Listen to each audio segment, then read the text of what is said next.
नमस्कार, स्वागत है आपका खबरों का पंचनामा में। मैं हूं आपके साथ वक्ता। हम लेकर आए हैं देश और दुनिया की 5 बड़ी खबरें, जिस पर चर्चा के लिए हमारे साथ स्टूडियो में मौजूद हैं कैपिटल टीवी के editor in chief doctor Manish Kumar ji. Doctor साहब, आपका बहुत बहुत स्वागत है। धन्यवाद। सबसे पहले नजर डालते हैं आज की हेडलाइंस पर। पंजाब में पीएम मोदी की सुरक्षा में बड़ी चूक, रद्द की गई रैली। 20 मिनट तक फ्लाईओवर पर फंसा रहा पीएम का काफिला, गृह मंत्रालय ने मांगी report. CDS Bipin Rawat helicopter हादसे की राजनाथ सिंह को सौंपी गई रिपोर्ट। ब्लैक बॉक्स का डेटा भी शामिल, बताए गए हादसे के कारण। कोरोना की तीसरी लहर ने दी दस्तक, दिल्ली में 82 गुना बढ़े कोरोना केसेस। महाराष्ट्र में कोरोना से बुरा हाल। पुष्पराज जैन और बिल्डर अजय चौधरी के आयकर की छापेमारी जारी। इनकम टैक्स को मिली करोड़ों की रकम और सोना चांदी, कई खुफिया दस्तावेज भी जब्त। पंजाब में केजरीवाल का बड़ा खेल, भगवंत मान को बना सकते हैं सीएम कैंडिडेट, जल्द हो सकता है इसका ऐलान।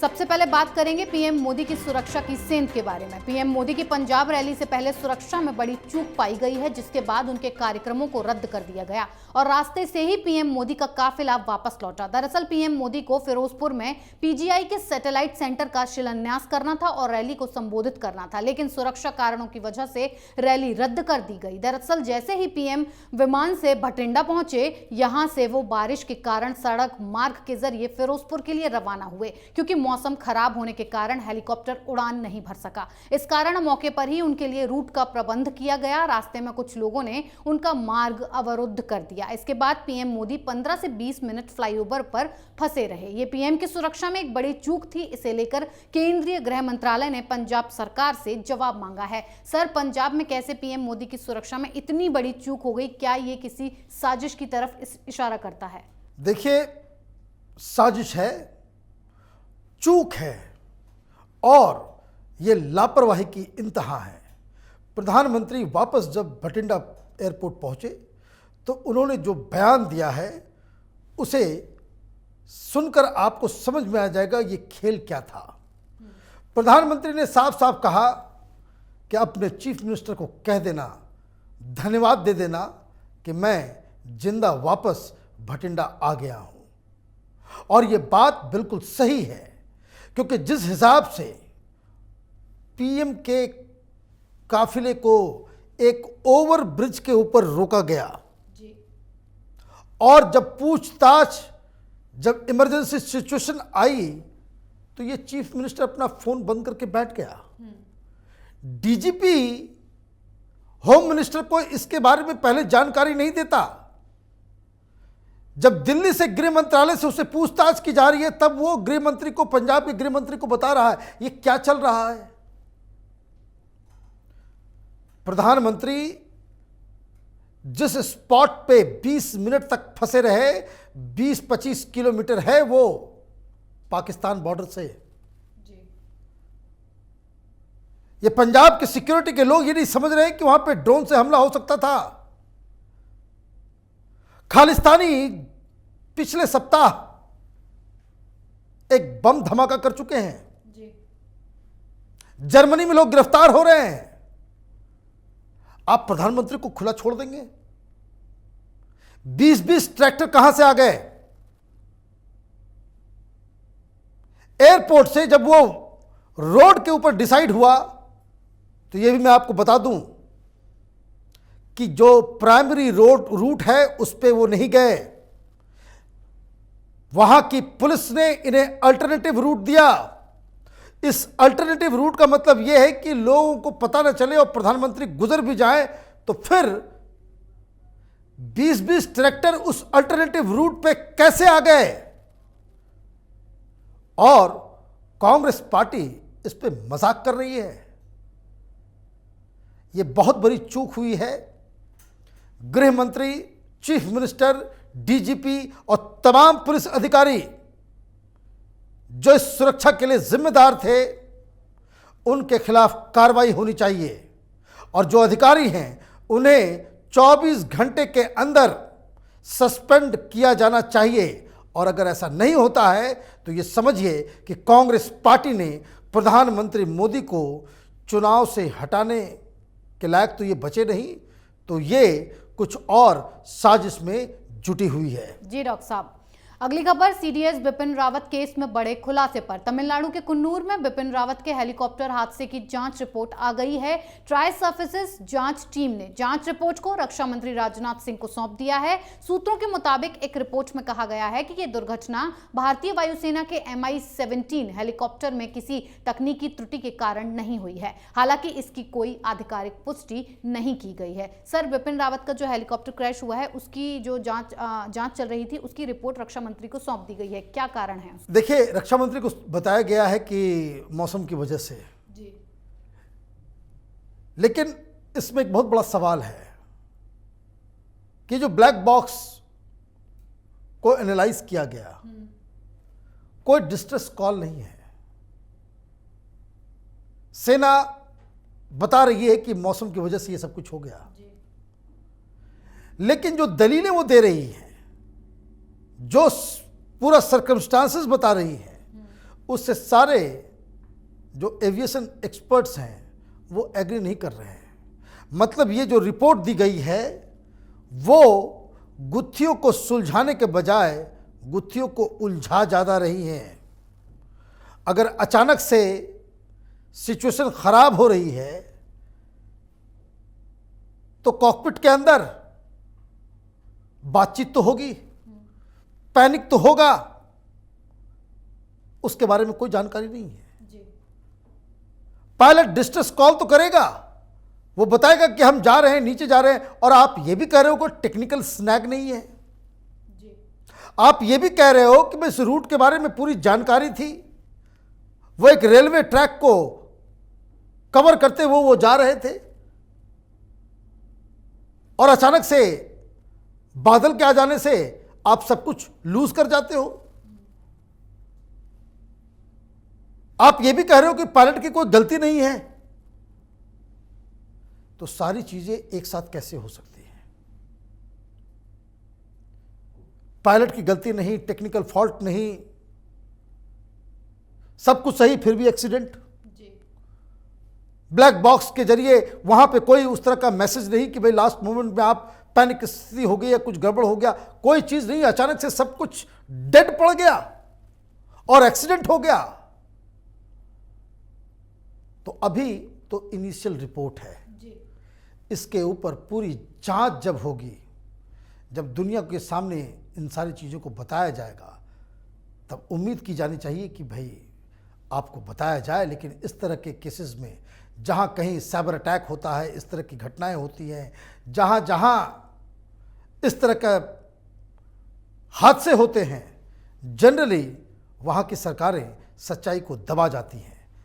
क्या वही केस यहां फिर से दोहराया जा रहा है? कई सारे सवाल हैं जिसके जवाब हिंदुस्तान की जनता जानना जरूर चाहेगी। जी डॉक्टर साहब, अब बात कोरोना विस्फोट पर। कोरोना का नया वेरिएंट ओमिक्रॉन तेजी से फैल रहा है। महाराष्ट्र और दिल्ली इससे सबसे ज्यादा प्रभावित हैं। दोनों प्रदेश कोरोना और इसके नए वेरिएंट ओमिक्रॉन से निपटने के लिए हर संभव तैयारी करने का दावा कर रहे हैं, लेकिन फिर भी कोरोना के मामले बढ़ते जा रहे हैं। महाराष्ट्र में जहां 25,000 से ज्यादा केस आने की आशंका है, तो वहीं दिल्ली में 15,000 से ज्यादा नए केस सामने आए हैं। यहां अस्पताल में भर्ती होने वाले मरीजों की संख्या 3 गुना बढ़ गई है, यानी कि कोरोना की तीसरी लहर ने दस्तक दे दी और दिल्ली में लगातार लापरवाही भारी पड़ रही है। डॉक्टर साहब, कोरोना की तीसरी लहर ने एक तरह से दस्तक दे ही दी है, अब अगर और लापरवाही बरती गई तो क्या होगा? भाई, चीफ मिनिस्टर तो चला गया। पिछली बार भी दूसरी लहर के समय पहले कोरोना हो गया, क्वारंटाइन हो गया, चला गया पता नहीं कहां। एड चल रहा है दिल्ली के अंदर में, एडवर्टीजमेंट ताबड़तोड़, कैसे मास्क पहनना है, कैसे क्या करना है। रैलियां भी हो रही हैं।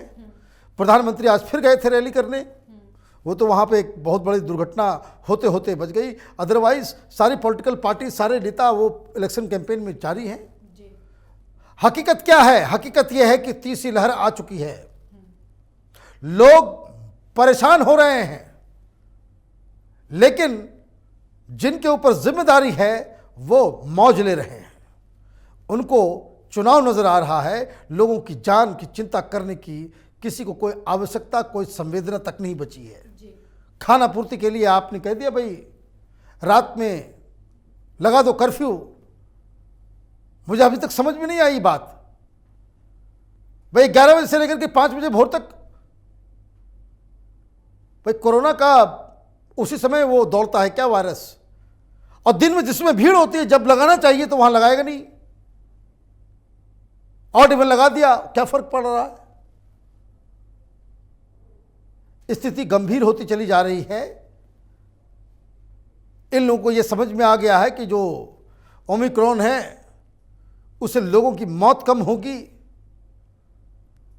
दूसरी लहर की तरह इतना ज्यादा इसकी जो मार जो है उतना इफेक्टिव नहीं है। बहुत सारे लोगों को हो भी जाएगा, पता भी नहीं चलेगा, मौतें कम होगी, इसलिए जो है सब लोग अपने अपने काम में लगे हुए हैं।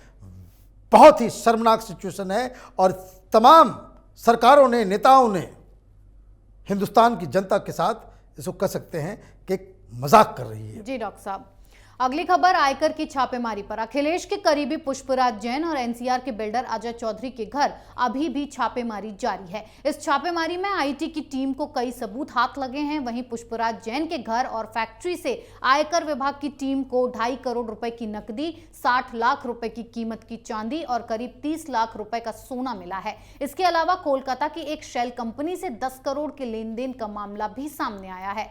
आईटी की टीम को पुष्पराज जैन की फर्मों और घर से प्राचीन काल में चलने वाले 4-4 फीट लंबे वही खाते मिले हैं जो उर्दू में हैं।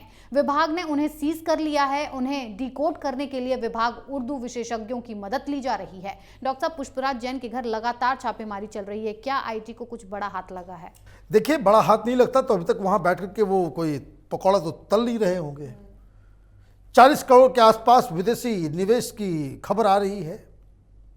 दिक्कत यह है कि अब इन लोगों के समर्थन में कोई कुछ बोलने के लिए आ भी नहीं रहा। समाजवादी पार्टी ने भी छोड़ दिया, अब इसको कोई डिफेंड नहीं कर रहा। अजय चौधरी के खिलाफ कार्रवाई चल रही है, कई सारे ठिकानों के ऊपर छापेमारी हो रही है। ये अखिलेश के बड़े करीबी हैं, लेकिन पार्टी ने भी इन्हें छोड़ दिया है। तो राजनेताओं के साथ इसकी दोस्ती तो ऐसी होती है, जब आप फंसोगे सबसे पहले ये मैदान छोड़ के भागेंगे। लेकिन दिक्कत क्या है? दिक्कत ये है कि जो तमाम ये जो इनकम टैक्स का छापा पड़ रहा है, इसका इम्पैक्ट चुनाव पे भी दिख रहा है, और साथ ही साथ कई सारे लोगों जो नोएडा और इसके आसपास उस तरह के बिल्डर्स, उस तरह के बिजनेसमैन, जो लोग राजनीतिक दलों के साथ दोस्ती बनाकर मुनाफा कमाने के जुगाड़ में रहते हैं, उन लोगों की हवाइयाँ उड़ी हुई हैं।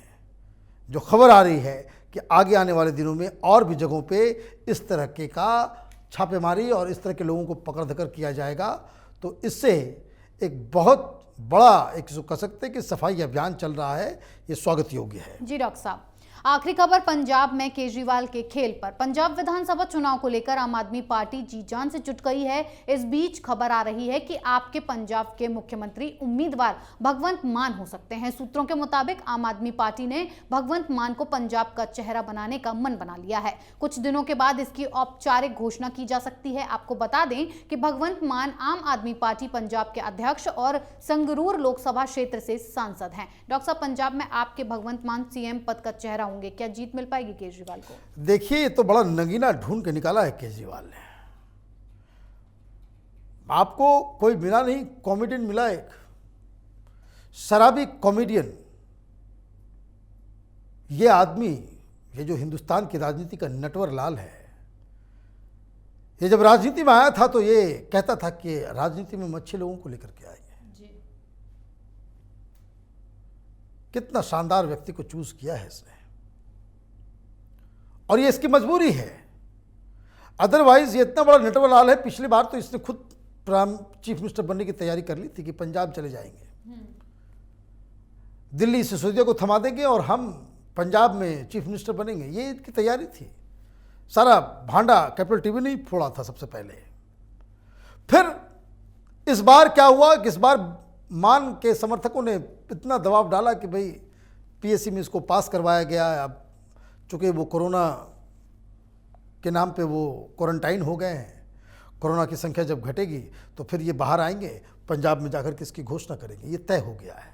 और अगर नहीं करेंगे तो फिर बड़ी दिक्कत हो जाएगी। अब सवाल क्या है? सवाल ये है कि ऐसे व्यक्ति को आपने चुना है कि जो पार्लियामेंट में भी शराब पी करके पहुंच जाता है।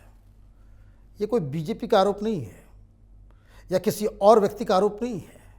ये आम आदमी पार्टी के ही सांसदों ने स्पीकर को जाकर के गुजारिश की थी कि हमारी सीटें इस मान के बगल से हटा दो, ये शराब पीकर के आता है, महकता रहता है इसका मुंह। जी। तो ये कमाल है। शराब पीकर के आप बस YouTube पर जाइए, आपको मिल जाएगा। लेकिन ये नटवर लाल ने पिछले चुनाव में तो इसको सामने खड़ा करके पब्लिकली इसने ये कहा था कि मैं कसम खा के कहता हूं कि अब शराब को हाथ नहीं लगाऊंगा। अब पता नहीं उस कसम को तोड़ा, कब तोड़ा, या उसी दिन तोड़ दिया, पता नहीं। शराबी शराब छोड़ दे, ऐसा होता ही कभी। लेकिन इससे भी कहीं और खतरनाक, यह आदमी इतना, उसको कहते सतही है कि ये पार्लियामेंट के अंदर, आप ये समझिए, पार्लियामेंट पे हमले हो चुके हैं। किस तरह के सिक्योरिटी ब्रीच करता हुआ फेसबुक और ट्विटर पे लाइव करता हुआ चला गया था, जिसके लिए इसे दोषी पाया गया था, सस्पेंड किया गया था। तो इस तरह के लोग आम आदमी पार्टी के लिए मुख्यमंत्री के उम्मीदवार हो रहे हैं। अन्ना हजारे को, देश को धन्यवाद देना चाहिए कि कैसे कैसे नगीनों को आपने उत्पन्न कर दिया इस देश में। जी डॉक्टर साहब, बहुत बहुत धन्यवाद इतनी जानकारी के लिए। धन्यवाद। खबरों का पंचनामा में आज के लिए इतना ही। देश विदेश की बाकी खबरों और उनके सटीक एनालिसिस के लिए देखते रहिए कैपिटल टीवी। हमें लाइक कीजिए, शेयर कीजिए और कैपिटल टीवी को सब्सक्राइब कीजिए। नमस्कार।